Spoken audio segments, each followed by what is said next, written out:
Bonjour à tous et bienvenue sur cette toute nouvelle vidéo. Et oui, aujourd'hui nous allons parler d'un hardware de la licence Sega et pas n'importe lequel. Suite à une demande d'un abonné, Jackie Corp, je te fais un petit coucou à toi. Si vous voulez savoir exactement le hardware, ça s'appelle la Masuta Shizutemu. Vous allez voir, il y a là des caractéristiques assez intéressantes. Donc j'ai été assez loin et tout un petit peu dans toutes les caractéristiques qu'elle peut proposer cette console. J'ai découvert aussi des choses assez intéressantes. Je vous explique ça tout de suite en vidéo, mais après le générique.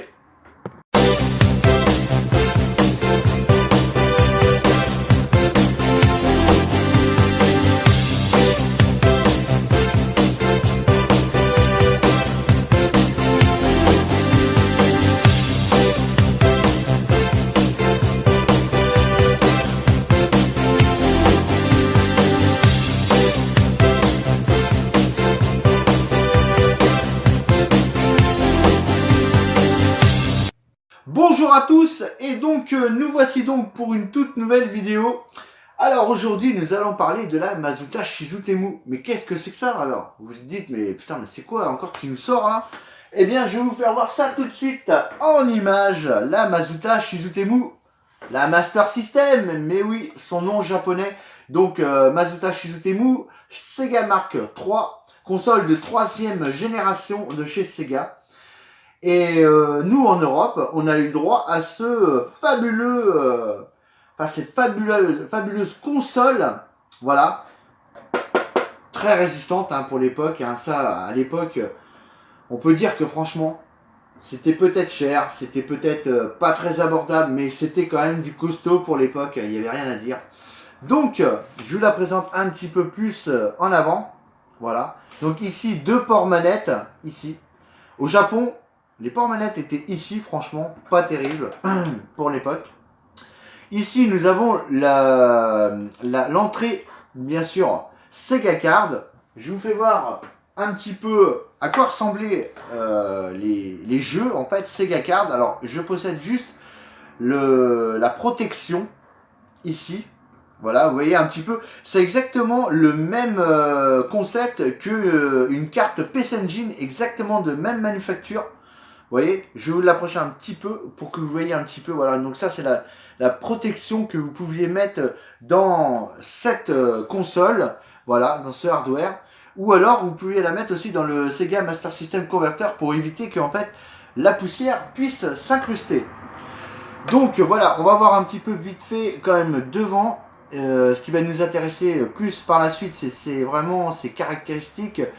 La puissance, les processeurs, tout ce qui concerne en fait le hardware qu'il y a à l'intérieur. Donc là pour l'instant vous avez un bouton bien sûr ici, je me trompe pas là, ici reset et là ici le bouton pause, voilà.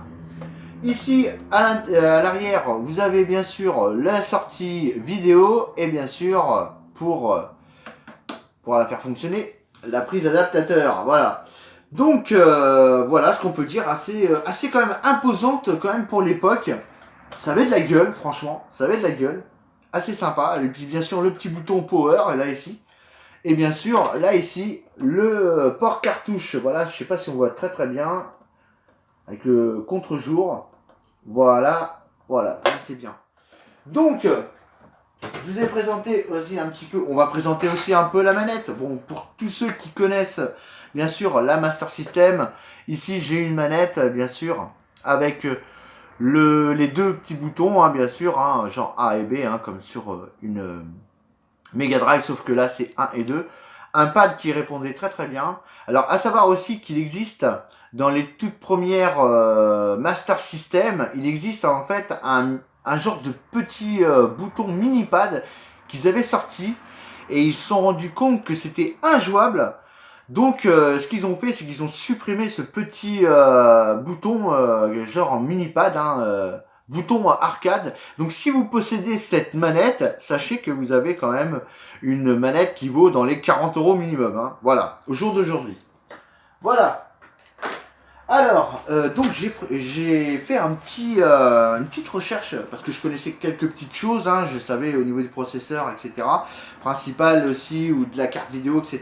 Ce qu'elle avait dans le ventre en fait notre petite Master System. Alors j'ai été plus loin, j'ai voulu vraiment développer parce qu'en fait aussi Jackie m'a demandé un petit peu qu'est-ce qu'elle avait un petit peu entre guillemets dans le ventre et j'ai voulu aller encore beaucoup plus loin. Donc le processeur principal c'est un Zilog Z80, exactement le même que l'on retrouve dans la Mega Drive, hein, bien sûr, Mega Doribu en version japonaise, hein, pour ceux qui veulent se cultiver un peu. Alors elle a une mémoire principale de 64 kilobits, qui est quand même assez impressionnant pour l'époque. Voilà, aujourd'hui on dit 64 kilobits, tout le monde rigole. Alors, elle a aussi une mémoire qui n'était pas utilisée, hein, non utilisée, hein, de 1024 kilobits. Dommage. Peut-être que ça aurait été sympa d'utiliser quand même ces fonctionnalités en plus pour donner un peu plus de pêche, peut-être sur la carte vidéo.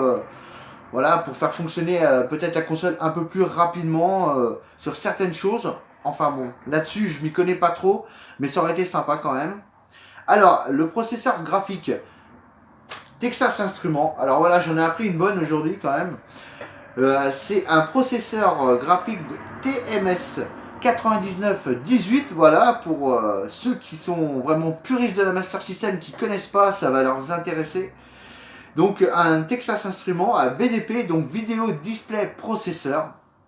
Voilà, donc bon, sur cette page aussi, on raconte pas, enfin on fait pas voir que du jeu vidéo, on raconte aussi, on décrit les caractéristiques techniques aussi des hardware. Donc on parle de pas mal de choses. Donc elle a une RAM aussi vidéo de 128 kilobits. La palette de couleurs, à savoir quand même que c'est quand même assez intéressant, hein.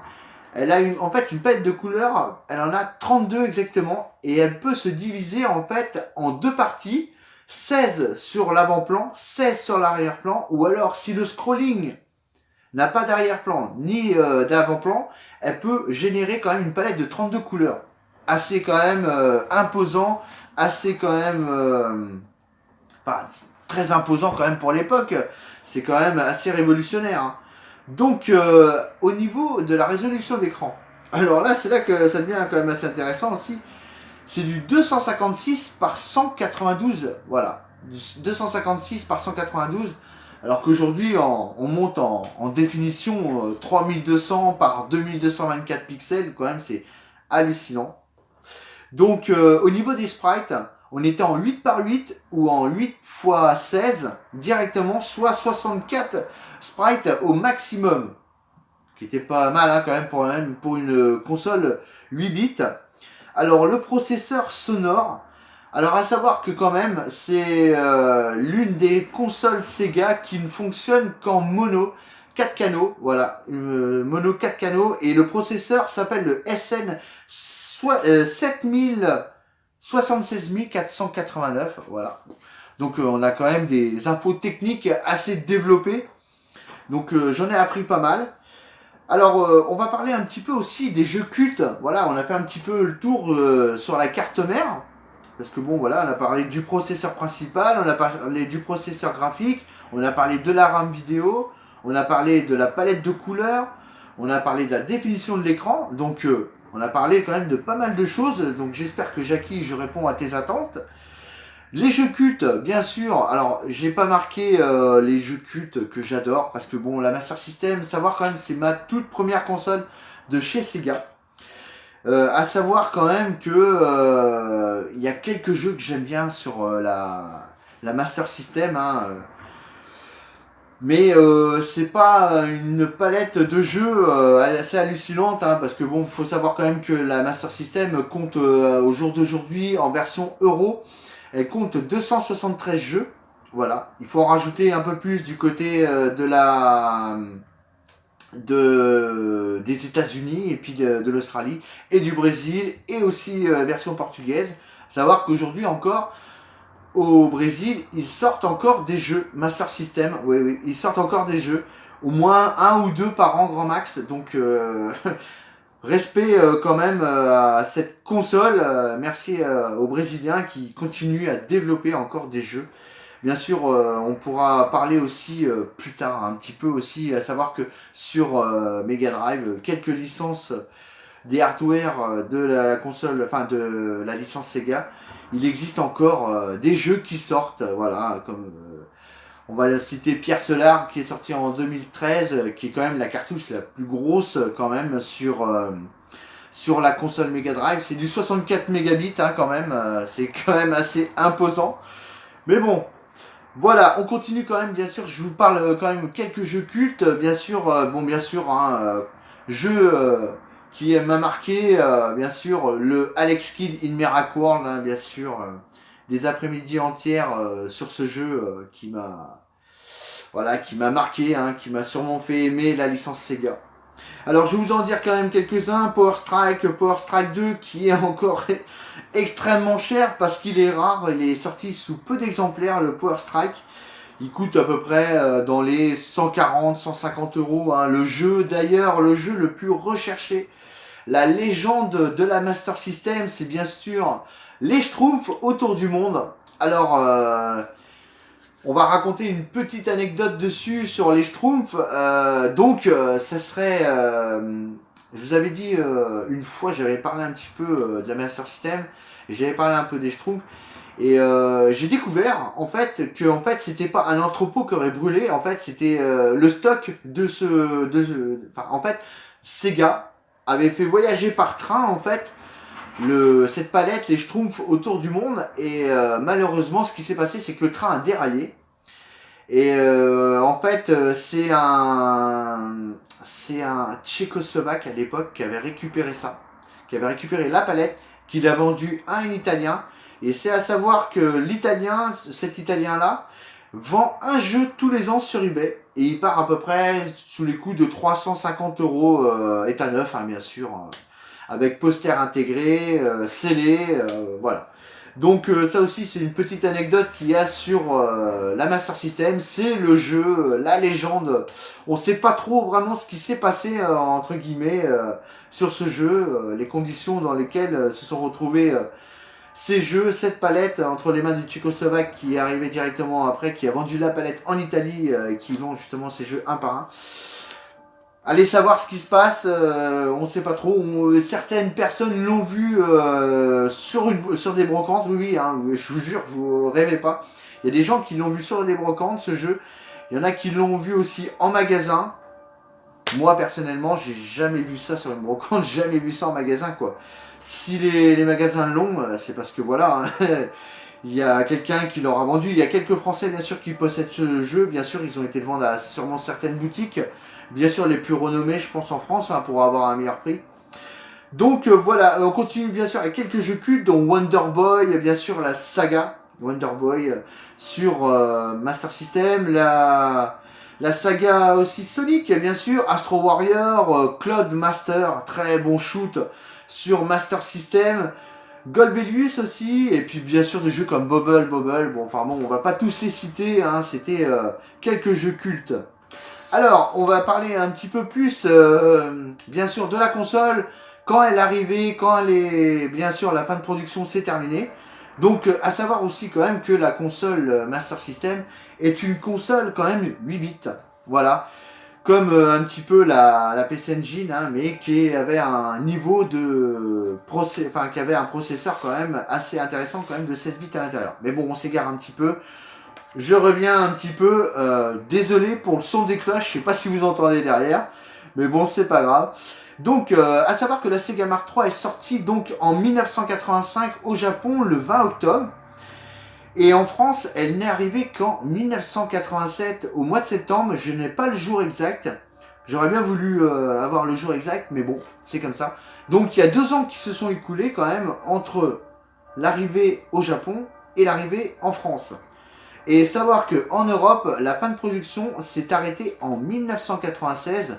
Donc en fait, presque 9 ans, elle a quand même marché, la Master System. Donc avant que, bien sûr, la production s'arrête. Alors, à savoir aussi que quand même, il n'y a eu que peu de ventes au Japon. La Sega Mark III s'est vendue qu'à 1 million d'exemplaires, suite, bien sûr... à la Nintendo, donc la la Famicom, pardon. J'allais dire une petite connerie. Voilà, une petite connerie vite fait. Donc, bien sûr, c'est la Famicom qui a quand même un tour ravagé. Hein. Sega Mark III n'a pas pu, Sega n'a pas pu arriver à contrer la Famicom. Bon, voilà. Donc, quand même, qui s'est vendu à 6,8 millions en Europe. Voilà, 6,8 millions d'exemplaires en Europe. C'est quand même pas mal. Quand même pour la Master System qui a plus, bien sûr, marché côté américain et côté européen. Le jeu le plus vendu, bien sûr, Alex Kidd in Miracle World, bien sûr. J'ai pas les chiffres là-dessus. Et à savoir quand même qu'elle disposait aussi d'accessoires assez sympas, bien sûr. Le pistolet optique qui est le Light Phaser, sur lequel vous pouvez jouer à Shooting Gallery, etc. Et vous avez aussi les lunettes 3D qui étaient un accessoire révolutionnaire. Hein. Bien sûr, vous pouviez jouer à Space Harrier qui était assez imposant. Donc il y avait des effets de zoom quand même au niveau des lunettes 3D qui des fois pouvaient piquer un peu les yeux quoi. Donc voilà, donc les lunettes 3D et les lunettes stéréo optiques. Voilà, bon, et bien écoute, j'espère Jackie et vous abonnés que j'ai répondu à pas mal de vos attentes au niveau du hardware de la Masuta Shizutemu, voilà, la Master System Sega Mark III au Japon. Sur ce, moi je vous dis à très bientôt pour une nouvelle vidéo. Moi je vous retrouve très bientôt. Je vais bientôt diffuser la première série du top 50 des meilleurs films. Mon top 50 à moi, bien sûr, 1970 à peu près, jusqu'à 2018, au jour d'aujourd'hui. Alors je vous rassure, hein, j'ai dit 1970, il n'y aura pas beaucoup de films, je vous assure. Voilà, je vous présenterai ça très bientôt. Je vous découperai ça 10 par 10, on fera un top 50, top 40, etc. jusqu'à top 10, jusqu'à place numéro 1. A bientôt sur cette page, merci encore d'être là, de suivre, de mettre des pouces bleus, des petits commentaires, c'est cool. Moi je vous retrouve très bientôt pour une nouvelle vidéo. Ciao!